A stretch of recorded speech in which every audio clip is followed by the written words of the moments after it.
Hello Technolovers, keberadaan kelompok kriminal bersenjata KKB Papua atau Organisasi Papua Merdeka OPM yang saat ini memang sangat meresahkan. Maka tak banyak mempertanyakan mengapa TNI dan Polri tidak bergerak untuk menumpas keberadaan mereka saja. Sah saja sih, tapi tidak semudah itu kasus KKB atau OPM ini menyangkut banyak hal, mulai dari politik sejarah hingga sosial budaya. Tapi ada beberapa faktor yang bisa menjelaskan kenapa konflik di negara cendrawasih ini tidak ada habisnya dan tak ada ujungnya. Penasaran? Mari kita ulas penjelasannya bersama.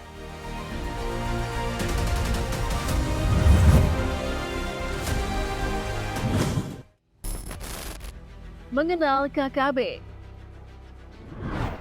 Sebelum membahas lebih dalam, kita akan kenalan terlebih dahulu dengan organisasi yang satu ini dari awal mulai mereka ada hingga muncul ke permukaan dan eksis hingga saat ini. Diketahui sebelumnya, KKB Papua bernama Organisasi Papua Merdeka OPM. Dalam kegiatannya, OPM selalu menyuarakan soal referendum agar Papua bisa merdeka dan berdiri sendiri.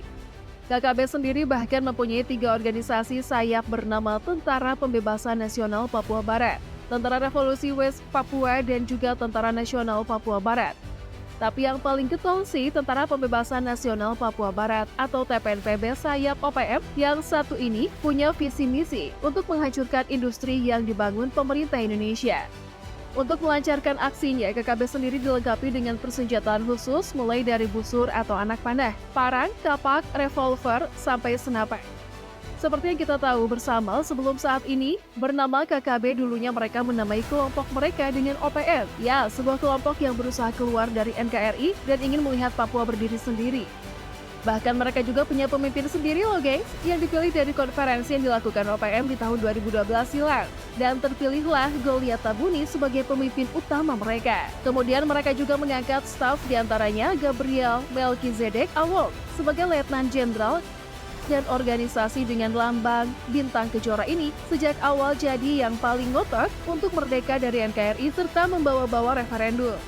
Mereka juga melakukan upaya-upaya diplomasi seperti mengibarkan bendera bintang kejora sampai menyanyikan lagu kebangsaan mereka sendiri yang diberi judul Hai Tanah Papua.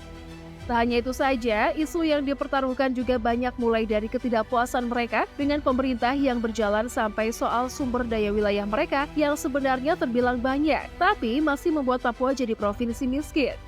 Masih banyak warganya bahkan tidak dapat diakses untuk sekedar mengenyam pendidikan pun. Banyak dari mereka yang lebih memilih keluaran untuk mencari pekerjaan dibanding harus pontang-panting membangun Papua. Tapi makin kesini, aksi-aksi mereka terbilang semakin tidak manusiawi. Mereka makin sering menebar teror kepada warga sipil ataupun ke TNI dan Polri yang ditugaskan di Papua.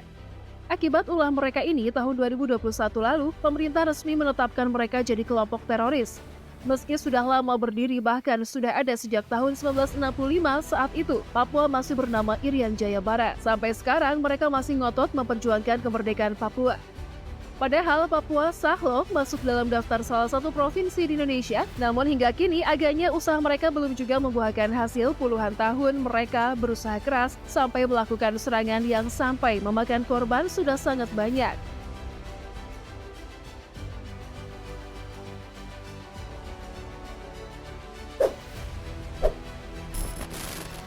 Kejahatan yang dilakukan KKB. Terakhir, penyanderaan yang dilakukan kelompok Egyanus Kogoya terhadap seorang pilot berkebangsaan Selandia Baru bernama Philip Mark Martens yang sejak Maret lalu belum juga ditemukan. Tak jarang mereka juga sampai membunuh aparat yang ditugaskan berdekatan dengan wilayah mereka. Dari catatan mereka sering melancarkan aksi-aksinya di pegunungan hingga di beberapa kabupaten yang dianggap rawan dari aksi mereka seperti Kabupaten Puncak, Kabupaten Yahukimo, Kabupaten Enduga, hingga Kabupaten Intan Jaya. Selain itu, mereka juga sudah membentuk beberapa kelompok dengan menunjuk pemimpin yang masing-masing, yakni Lekagak Telengge, Egyanus Kogoya, Joni Botak, Demianus Magai, Yogi, dan Sabinus Walker. Sebelum kasus pilot Susi Air, sebenarnya beberapa kasus sudah bermunculan di awal tahun seperti penyerangan Bibel yang dilakukan KKB sampai menembaki pesawat kargo. Kemudian Januari lalu seorang tukang ojek tewas ditembak KKB. Selain ditembak, ia juga dibacok. Kasus yang terjadi di distrik Ilaga Gome ini jelas membuat warga sekitar trauma.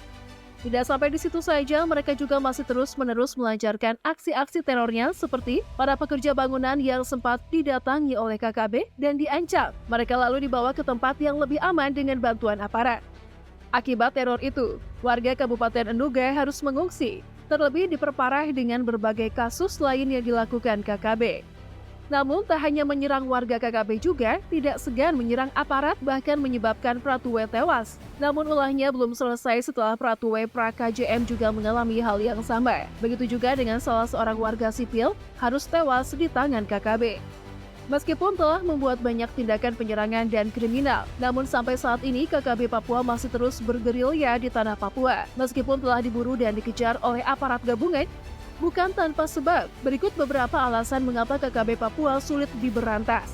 Lantas, mengapa pemerintah tidak ambil langkah cepat untuk menumpas kejahatan yang tidak manusiawi seperti mereka ini? Padahal bisa saja TNI dan Polri melakukan serangan udara.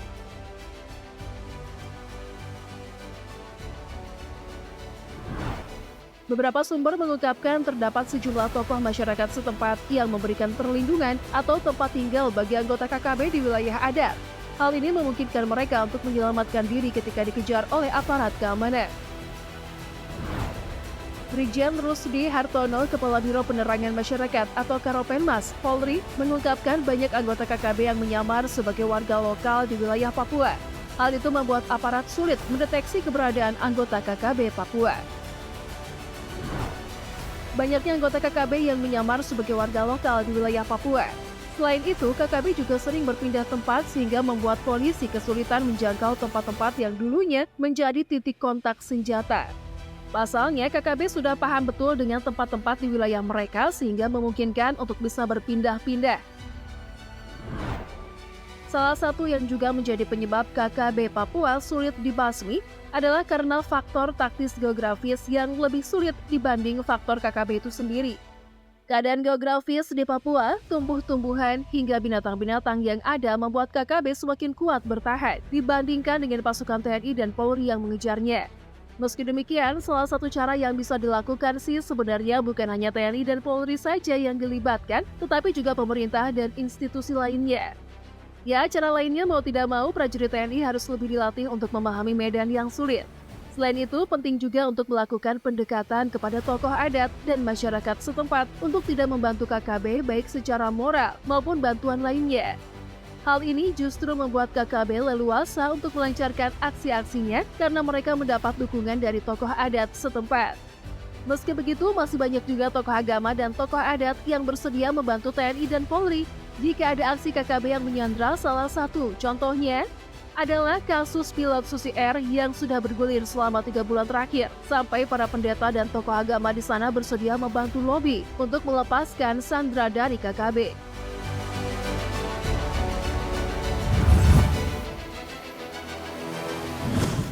Nah, itulah tadi ulasan seputar TNI dan Polri, ungkap alasan KKB Papua tidak diberantas. Menurut Techlovers, gimana nih? Tulis pendapat kalian di kolom komentar ya. Yuk dukung terus channel ini dengan memencet tombol like, komen, dan subscribe.